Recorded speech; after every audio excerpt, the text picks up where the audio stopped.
You're listening to In the Chair, a podcast for Freemasons in England, the UK and around the world. Find out more at masonicpodcast.com. But first, welcome your host, Robert Bone. Hello there, good morning, good afternoon, good evening, and I hope you're having a great day whenever and wherever you're listening to this. And once again, this is In the Chair, a podcast about Freemasonry. It's for Freemasons and anyone interested in Freemasonry, and it's for people in England, in the UK, and of course, and especially for this episode, anywhere around the world. Anywhere where you've got iTunes, you've got an internet connection, make sure you log on and hit the download button and make sure you subscribe. And I hope you enjoyed today's show. Today's show really come about, well, probably off the back of episode 5, and I was speaking to Barry about Freemasonry in Scotland, because of course I'm an English Mason under the United Grand Lodge of England, and I know this, of course, I'll point out this podcast is done completely independently off my own back. Although I'm a member of a lodge under the United Grand Lodge of England, they don't sponsor this show in any way, and so I've got free reign to do and talk to whomever I want is one way to put it. But one of those people that I actually spoke to was, of course, Barry, who was a member of a lodge in Scotland. We were talking about the differences between Scottish and English Freemasonry and about the difference between the two Grand Lodges. And that was actually a very, very popular episode, and I got loads of great feedback. It's one of the most downloaded episodes, actually.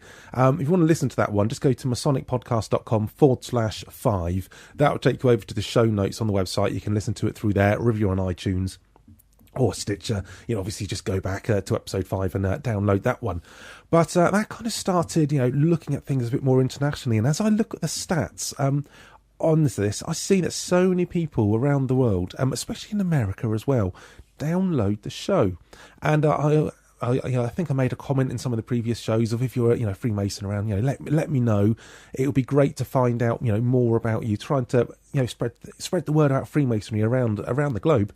And I got an email from Baris Erman, and Baris is actually a Freemason in Turkey, a member of a lodge which is part of the Grand Lodge of Turkey, and he sent me such a comprehensive email, and it went through so many interesting facts that I thought I've got to try to get him on. And I know we had a bit of backwards and forwards trying to work out suitable times, because he's very, very busy. He's got a young child and all the other commitments in life as well, especially as it was coming up to the Christmas and New Year time. But we managed to get together for a bit over Skype and have a conversation.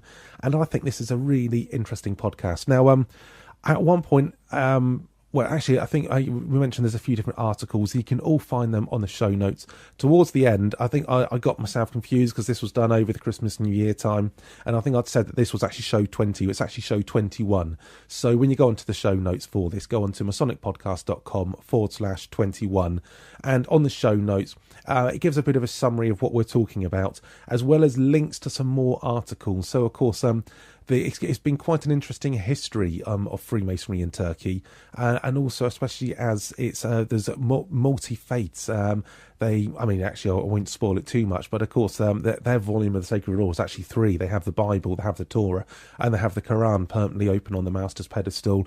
And there's so many interesting things, and you can find out more about that on the show notes. So that's Masonic Podcast masonicpodcast.com/21.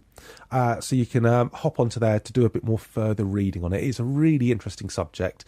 I've also included in there pretty much Baris's email that he sent to me as well, which covered loads of information right from the beginning. If you are a Freemason and you're around the world somewhere and you'd like to come on and you'll find listening to this interesting, and you think, actually, we do things a bit different whereabouts we are, and you'd like to let everyone around the world know about it, please get in contact. Drop me an email. It's robert@masonicpodcast.com, or get in contact through Twitter. It's Masonic Podcast on Twitter, and hopefully we can try and work something out, because I really do feel so we're making the world smaller with these podcasts, which isn't something that I sort of planned on doing when I started, but it's lovely how the direction it's taken. But that's enough of me. I will catch you at the end, but please welcome onto In the Chair, Baris Erman.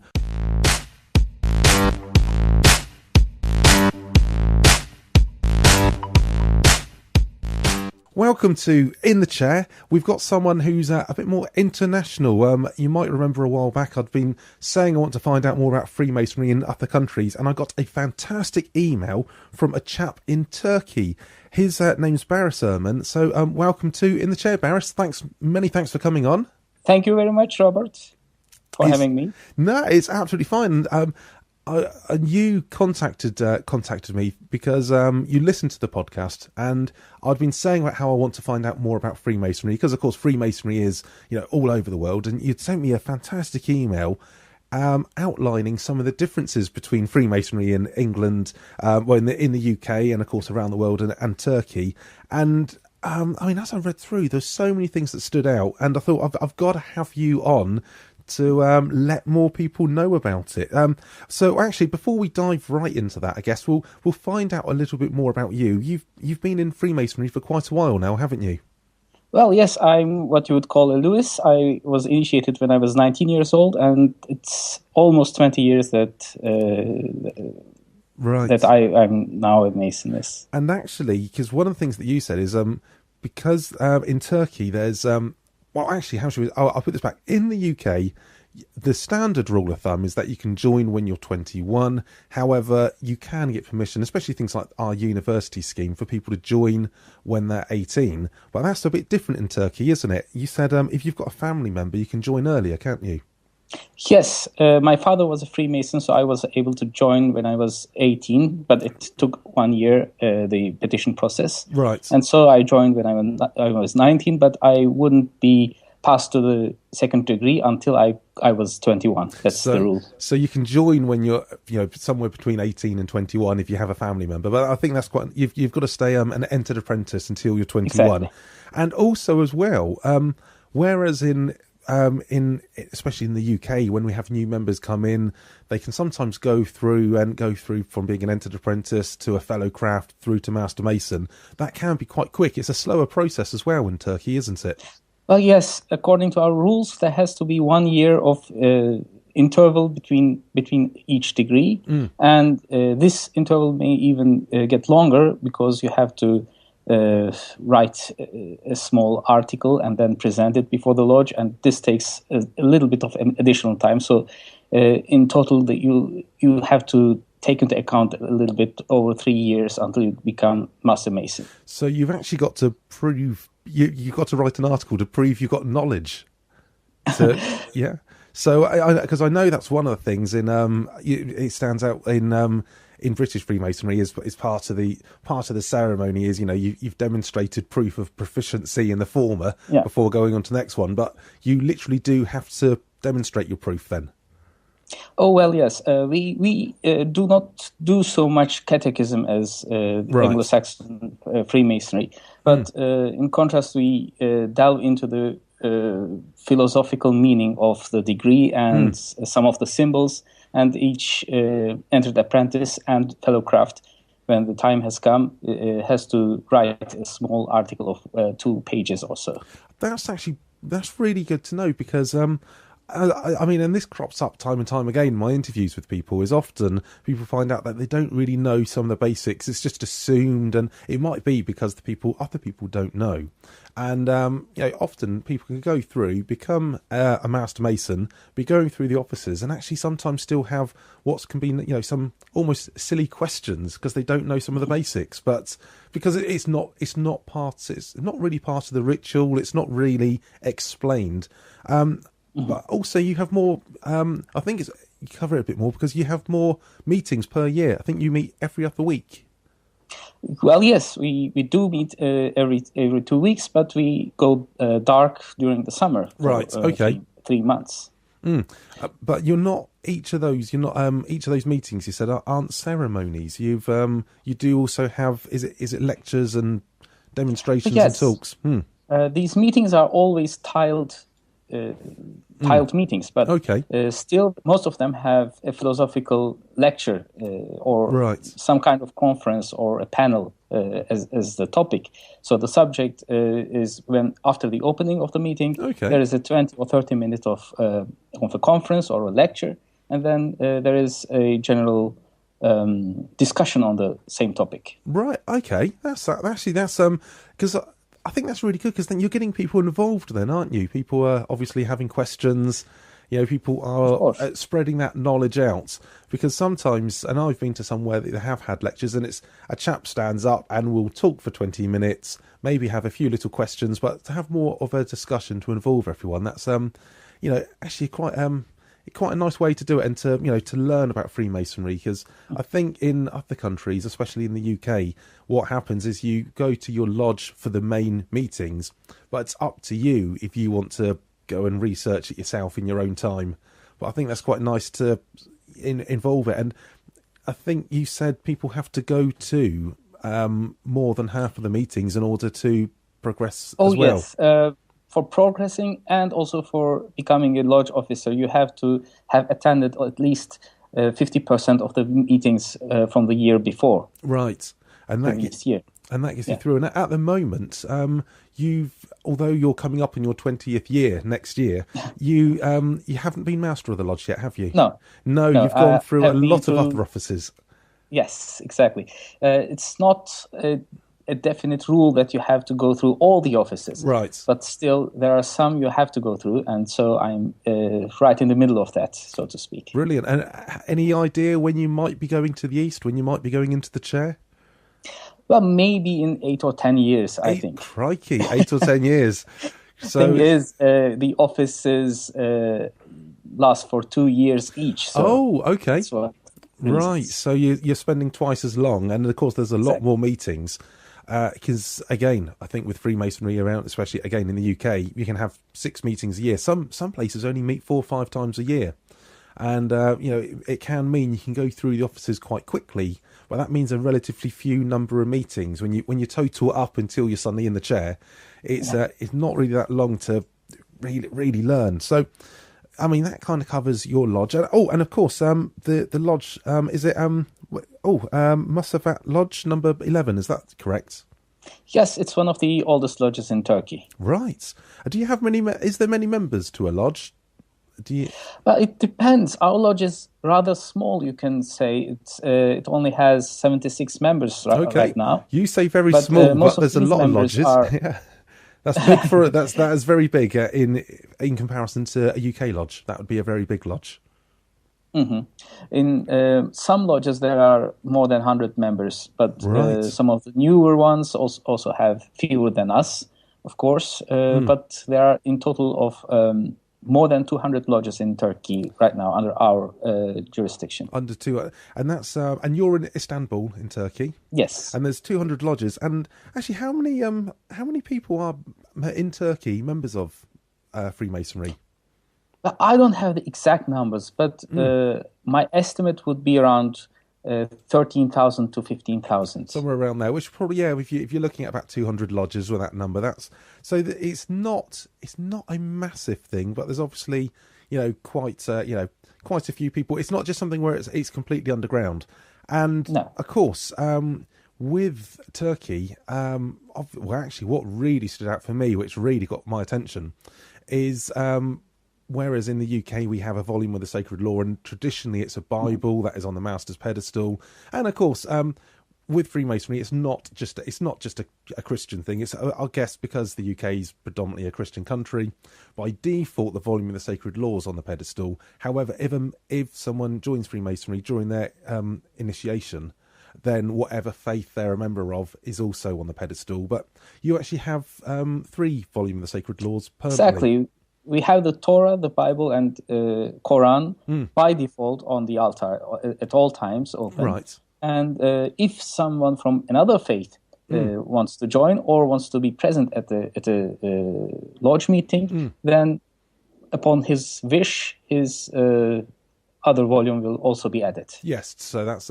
I think that's great that by default you cover the 3 main categories, because as I said, in the UK and I'm sure around in other countries, the Bible is the predominant one, so that's the one that's there all the time. But you've sort of covered it, because whereabouts you are, there's, I guess those are the faiths are very much intertwined. Yes, especially in Turkey, you find all 3 faiths very spread out, so you can find many Jewish brothers or Christian brothers that are present at our meetings. And so we wanted to create an atmosphere of harmony and tolerance. And to be honest, that just sums up what Freemasonry is, isn't it? That is just so. It's a great way that those people that might have those sort of religious differences and other differences can all just come together and work with harmony, because all three are there. So there's no one's got a predominance, predominancy, and everyone can just be acknowledged. And if anyone else turns up, they're fine to be acknowledged and can join in with it as well. So that's beautiful. But you also said in Turkey, that Freemasonry is, I think, it's looked on different by non-Freemasons to how it is actually in other countries as well. Well, yes, of course, Turkey has a very large society, and I have to say that there are many prejudices against the Freemasonry, and one of them is a very widespread, and of course, it couldn't be farther from the truth, but many people think that Freemasons are atheists. Right. And of course, it's completely the opposite. Yes. We only allow people to be initiated if they have a faith in a supreme being. And of course, the volume of sacred law is also always present at our ceremonies and at our meetings. So, of course, I guess this is only just some misinformation. Sure. And that is, quite opposite to, I think, how Freemasonry is viewed in other countries as well. Because sometimes Freemasonry can be viewed as actually almost like a religious cult, almost going the other way, where people think, that Freemasons are overly religious and they have their rituals are very, very Christian-based, when craft Freemasonry, and of course, there are other branches of Freemasonry that, especially in the UK, that have the different sides of things where you do need to maybe be of a certain faith to continue on that aspect.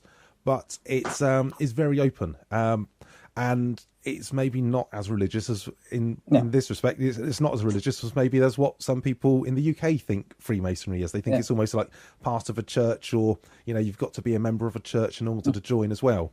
And it's just quite odd how I just thought that was just the way that Freemasonry was viewed across the world, and of course in Turkey, no, it's the opposite. They think that you're atheists, and it's again quite interesting to find that balance, find that middle ground on it as well. So with Turkey, of course, again in the UK, we're members of the United Grand Lodge of England, and in Scotland you have the Grand Lodge of Scotland. How's that work? How's the structure of Freemasonry in Turkey, and how did that come about? Well, of course, we have a national Grand Lodge of Freemasons in Turkey, but this has been founded in 1909. Okay. Before that, there were some provincial Grand Lodge that was run by the United Grand Lodge of England. Yes, actually.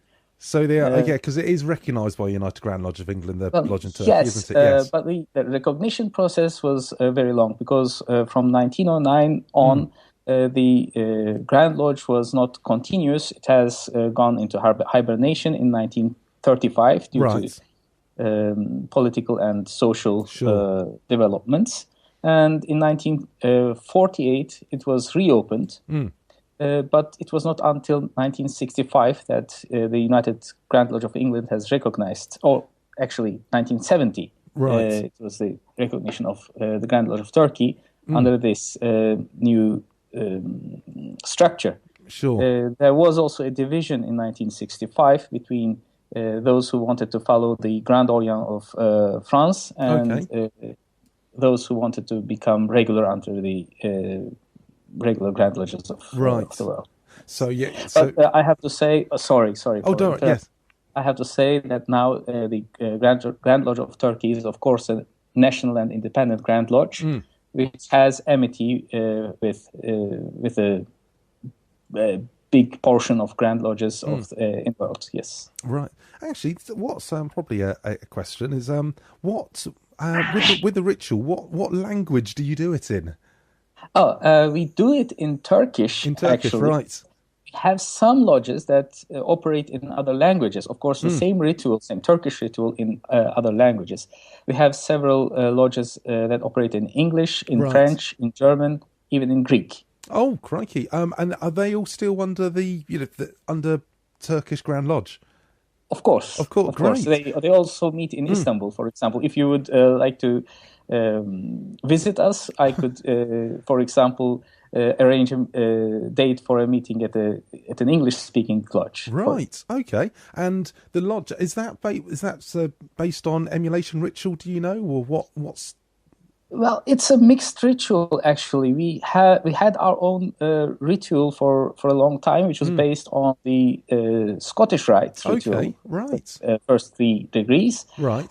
Then, at the time of the recognition process from 1965 to 1970, there were several changes in the ritual, which made it more similar to the Grand Lodge of Scotland ritual. So it's a mixture of that ritual and the Scottish Rite ritual. It's something unique for Turkish Freemasonry. Actually, I remember this. A chap that I know went to visit a lodge in France, and he could speak some French, and he went to visit this lodge in France, and he was actually, what surprised me the most was that although the ritual was in French, it was the direct translation from the ritual that he had learned as an English Freemason.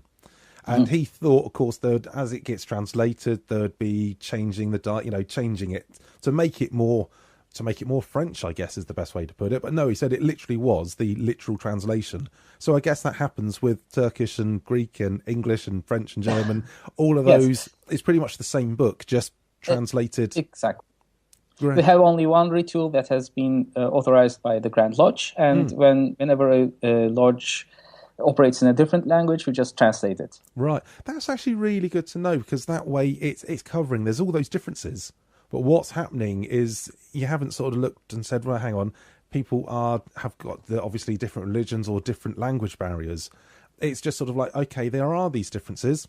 Let's just compromise, and instead of telling people we have to do it in certain ways, go, actually, we'll have a standard throughout, but that standard can be translated into whatever version's going to be best for that, for that person when they join. Are they all in the same? Do you have a same lodge room? As in the lodges could meet in the same premises, but on obviously different days. Yes, of course. It's like this. The lodge buildings are operated by the Grand Lodge of Turkey. So the lodges themselves don't have separate rented offices or places where they meet. But everything is arranged by the Grand Lodge, so it's included in the package, so you could say. Right. We have a big lodge house in Istanbul where there are approximately 20 lodge rooms where most of the lodges meet. But in smaller cities like Antalya, for example, there is one lodge room and I think 2 lodges. Right, okay. Yes, I think you kind of get that in other places. You have the more centralised locations, and you have the places out in the suburbs, which are only just used by the smaller times. I guess, one of the things when I picture Istanbul in my mind, I've never been there, and I do hope to come. I've heard it's a beautiful city, but of course it's got so much history and so much architecture. Is that reflected in the lodge buildings and in the lodge rooms? Well, lodge rooms are furnished a little bit in a modern way, I have to say.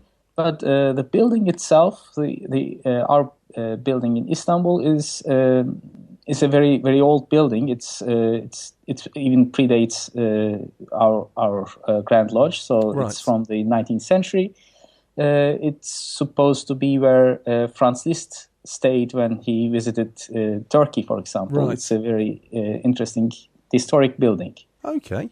That's it sounds like I've got to make a trip down to have a look around. It's going to be but the inside lodge room, I guess you say it's quite modern, and I guess it's just going to follow the how shall we say, the standard layout of a Freemason's craft lodge, with the tiled floor and the pedestals around.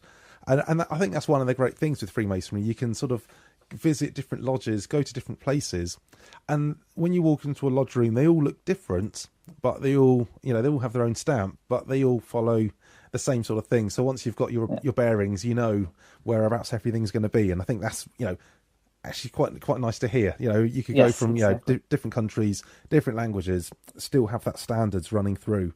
So You can feel yourself home. yes, yeah. I guess that you feel at home where where you are. So obviously you joined Freemasonry about coming up on 20 years ago now. So why did you join? You said your father was a Mason. Is that a traditional thing for sons to follow a father into Freemasonry? Sometimes it's widespread, but not always so.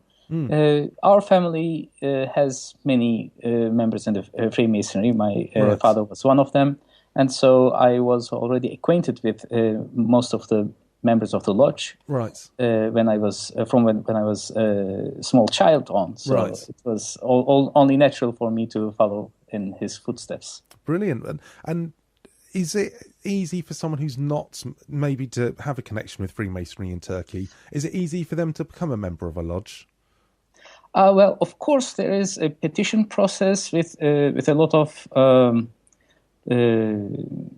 procedure that goes on. It takes along, but if someone is a member of good standing of the society and, of course, believes in a supreme being, sure, and then after the process, he will mostly be allowed to join.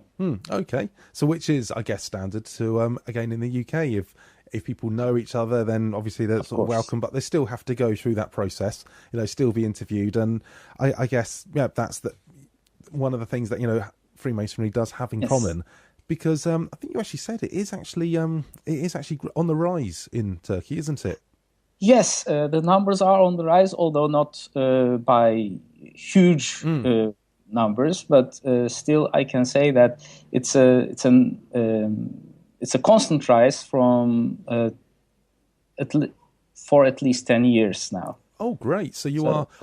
I know. I mean, to be honest, especially in the UK, there has been a trend for falling numbers. So if you're bucking that trend, especially in a country like Turkey, where there are, I'd say, there is the potential for prejudices against Freemasonry, and you're going out. Does Freemasonry have much of a, I would say, PR? Are you trying to go out there and to educate the public at large and let them know you're there? Well, apart from our charity work, not really. Right. It's more mouth to ear, ear to mouth thing. Yeah. That's sorry. Yeah, mouth to it. Yeah. People go out and reach out to people who they know and who would probably fit in Freemasonry, and they do sometimes initiate the talk, and if they are really convinced that these people would be a good addition to the Brotherhood. And so this is a way that Turkish Freemasons do go about. Sure. So that's, I guess that's the way, in the UK, again, and around the world, people are trying to embrace the social media maybe to get people in. But if you're already growing it from that grassroots level, then, I mean, that's fantastic. And of course, it sounds like, once you sort of join Freemasonry, it's not one of those, especially in Turkey, it is a long process to go through. Do you have many other orders, or once you're in Freemasonry, do you have, for example, the Royal Arch, or, those other bits to it? Yeah. Royal Arch actually never made it to Turkey. Okay. But we have the Scottish Rite. Right, yes. And it even predates our Grand Lodge. So from 1861 on, there is a Supreme Council in Turkey, and it is recognized by most Supreme Councils in the world. And it's actually the only appendant body working in Turkey right now. Okay. Brilliant. Well, okay, Baris. Well, I think we've got a really good idea of what Freemasonry is like in Turkey, and obviously, I'd like to say to listeners that if any of them, because it's really bizarre when I look at the stats of the podcast to see how people find this, and people listen to it literally all over the world. Hopefully, it's opened the eyes. I know you enjoy listening to the podcast because it gives you an idea of what Freemasonry is like in the UK. Yes, I'm a big fan of your podcast. Oh, brilliant. Actually. That's, that's what I'm trying to do with the podcast is, of course, not just go through and tell people what, because people can search for things on Google and find out about the intricacies of Freemasonry. And I'm trying to really connect with people, the people involved in Freemasonry, and to find out. And I think that's what people listen to, and they go, actually, these people are just like me. No matter where they are or what they're doing, there's definitely a sort of a bond that connects people. No matter what lodge they're under or what country they're in. That's also what amazes me with your podcast, Robert, because what you do is to bring actual people on interviews and try to see Freemasonry from through their eyes. That's what makes it very special for me. Great. Well, I'm hoping at one point next year in 2016 to actually get up to Scotland to see, hopefully, Baris Lodge, who was back in, I think, podcast number 5, and I've been finding out about Scottish Freemasonry. And that was one of the really popular episodes, actually, because people in the UK had been hearing about Scottish Freemasonry, so want to do that. And now I really feel like it's now starting to spread out. I mean, I just started this based in my spare room, and trying to work this out and speak to people just within a 50-mile radius was actually hard enough at some times. And now sort of like really starting to spread over to Turkey. So hopefully this will inspire other listeners who have now been going along thinking, actually, it is different in different places, to now get in contact. And of course, Istanbul and Turkey is a beautiful country. So hopefully I'd love to get over there at some point. But, you would be welcome at any time. Oh, brilliant. I'm hoping, actually, that maybe because, of course, Turkey, it can be a bit of a holiday destination for people, not just in the UK, but around Europe, to go over. So I guess, they would be welcome if they can, come along and, visit a lodge. It'd be a great way to try to tie it into a holiday, a Masonic visit. Sure. So, Baris, well, many thanks for taking the time out today. It's been really interesting. What I'm going to do as well with the show notes for the podcast, people can find them by going onto the website. It will be masonicpodcast.com/20, because this will be episode number 20. They can pop onto there. I'm actually going to take the email that you sent over to me, which has loads of information. I'm going to sort of condense that down and actually put that onto the show notes so people can read a little bit more about it, and try and pop some links on there so people can find out about the Grand Lodge of Turkey and everything on there as well. Well, thanks a lot. I would also add some more information if people would be interested. There are 2 very good articles by Brother Celil Laiktes, which can be found on Freemasonry.org or Peter Stone's review. I can also send you the links, so you can maybe add them also in your show notes. Baris, if you fire over the links, then what I would do is I will make sure they're embedded in the show notes. And what I would do is I'll probably, after we finish recording this, I'll then pop back on to just say what those links are as well. So I'll make sure that those get included. But many thanks for taking some time out of your day. And I know you're a busy person at the moment, but it's really appreciated. I'm sure all the listeners in the UK, but all the listeners from around the world have actually learnt some more. And I think I am genuinely finding from the podcast, by speaking to people, not in just different provinces, but different lodges around internationally, it really does open your eyes up into how big the world is, but also how small the community of Freemasonry is as well. Is that you can, speak to someone literally thousands of miles away and realise you can just have a half-hour conversation, and again, try to spot differences, but also see how much we've all got in common. Thank you very much, Robert, for having me on the show. And hopefully we'll speak soon. And next time I'm in Istanbul, I'll make sure I look you up. Yeah. Cheers, Baris. Many thanks. Speak to you soon.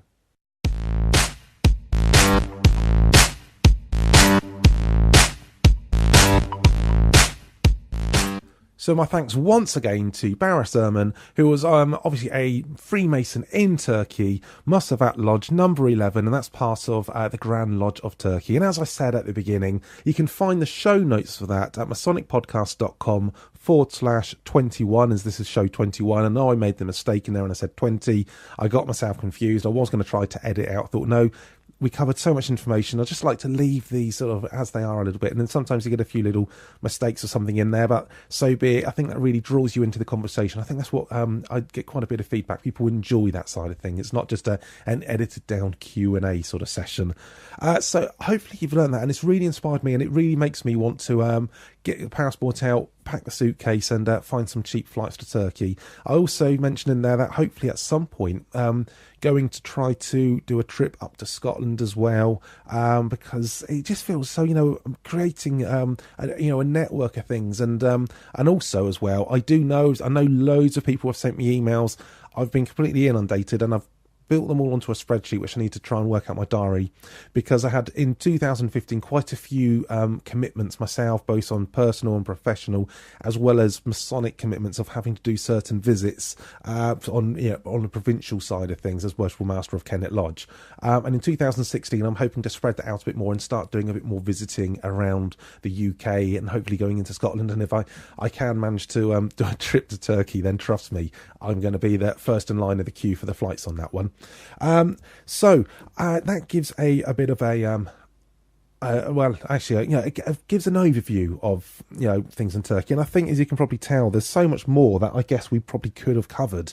We're just scratching the surface. As I said, there's actually those links in the show notes, so you can, if you want to find out more, there's some great articles that Baris referenced in there.